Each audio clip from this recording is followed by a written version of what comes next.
Shine is also with us. Nicola, founder of the Learn to Shine CIC school. Morning. Nicola, morning. Great to have you back on BBC Radio Kent.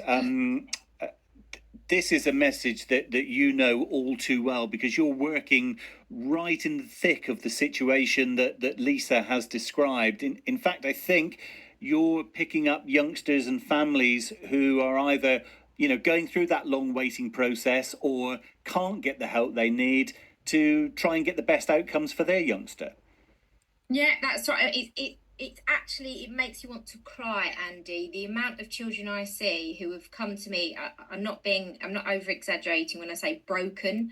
They have been broken by the system, quite often completely mute, or there's emotional trauma going on. And the difference to see somebody lighting up and becoming the person they're meant to be, and all of that potential suddenly, buoying to the surface again, it makes me furious. I've heard stories recently about children being left in a tent in a corridor, where the staff have been given cursory training on autism and said, "Oh, it's a den, a den area for them to calm down in," and that child's been left for the day.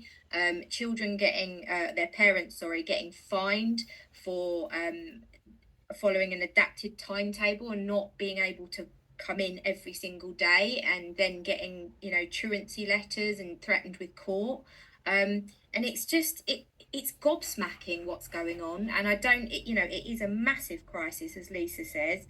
And what's happening at the moment is we're getting a band-aid on a broken leg, because all of these so-called delivering better value in SEN programs are just not dealing with the core problems, and it's just spending good money after bad. Well, they are spending some money. The Department of Education told us, Nicola, they'd increased their high needs budget by 50% over the past 4 years to £10.1 billion. So you're saying that money's being wasted? I believe it's going into the wrong places. So we've now got a massive teacher retention crisis, where teachers that you've got who are there for the vocational aspect are feeling trapped, teaching curriculums they don't have faith in or feel like it's not suitable for all the children. And then you've got teachers that are there on a stopgap, and it's not really a full, their career target in the end, and they're going to leave in a few years. So you've got this kind of disillusion bobbing along in the system, trying to do things that people are not really interested in doing. You've got trying to get school refusers back in with different programs going on, but it's not dealing with the fact that you can't look after 32 children with complex needs in a busy classroom. The way the money's going, I don't know where they claim it's going, but it doesn't seem to be very visible to us. Well, you worked in mainstream education previously. What would be the model, Nicola? Give us a kind of utopian vision from you as to what our schools should be like when it comes to SEND provision within a mainstream school. I think it is about listening entirely to the individual. And I think because of the lack of funding and because of the lack of knowledge and awareness, the way children are treated, it's really briefly approached. Oh, you're autistic. Okay, let's put some ear muffs on you and then you'll be fine.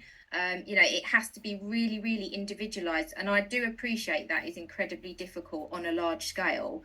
But here, where I set this up, it's all about the individual's experience and about giving them that time and space and really, really listening and watching and observing, which I know they're just not the luxury of in mainstream education at the moment. So we need staffing levels to allow that to happen, specialist support, maybe in the classroom or maybe in a satellite area of the school, for example, to allow that more personalised tuition, that more personalised learning, educational experience to happen. Yes, I'm really getting feedback from parents that it's a real box ticking, exercise rather than a genuine concern. So it's, well, we've done all of this, but they're still not coming in now, so we're going to start fining you. Or, we have given them a quiet space in the corner or in a corridor in a tent, but they're just not responding. So we're, effectively getting managed out or getting excluded for poor behaviour. What is happening, the responses by and large are very tokenistic and very box ticking, and they're not actually listening to the parent or listening to the child. It's almost like there's a hypochondriac parent here and we need to just shush them. And that is really failing everybody. Nicola Carey-Shine is the founder of the Learn to Shine CIC School. Lisa Lloyd from Larkfield, part of the Special Needs Reform Group who's organised today's protest. We invited both the Department for Education and Kent County Council onto the programme. Neither had anyone available to speak to us, but the Department for Education sent us the following statement. We are aware that some local areas aren't delivering education, health and care plans, known as EHCPs, as they should. Where local areas are failing, the department will intervene using a range of improvement programmes and support from special educational needs advisors to address weaknesses. Separate to our published SEND and AP improvement plan to ensure all children with special needs receive the support they need, we are also putting significant investment into the high needs budget, which will be worth £10.1 billion by 2023 to 24, a rise of over 50% over 4 years. And we are working to make sure there is earlier intervention, consistent high standards and less bureaucracy where children do need additional support. KCC also told us we acknowledge the rights of parents, carers and members of SEND reform to protest about the government's policy on SEND provision, including at County Hall.